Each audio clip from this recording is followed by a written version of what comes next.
નમસ્કાર દર્શક મિત્રો, @ગુજરાતમાં આપનું સ્વાગત છે। ગુજરાતના રાજકારણમાં ફરી એકવાર કંઈક નવા જૂનીના એંધાણ જોવા મળી રહ્યા છે।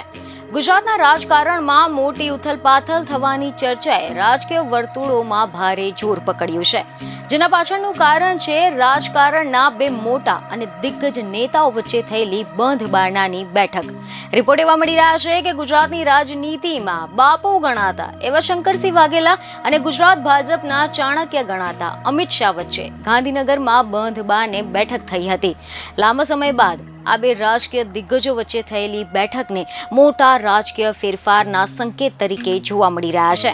જો કે ખબરો એવી મળી રહી છે કે આ મુલાકાતને લઈને શંકરસિંહ વાઘેલાએ જણાવ્યું કે આ તો માત્ર એક શિષ્ટાચાર મુલાકાત હતી। અમે સાથે મળીને ચા પાણી કર્યા, ઘણી બધી વાતો કરી।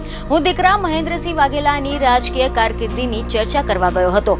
જો કે આ બેઠક બાદ શંકરસિંહ વાઘેલાના પુત્ર ભાજપમાં જોડાઈ શકે છે તેવી ચર્ચાએ પણ જોર પકડ્યું છે, પરંતુ આ અંગે હજુ સુધી કોઈ ચોક્કસ માહિતી બહાર આવી નથી।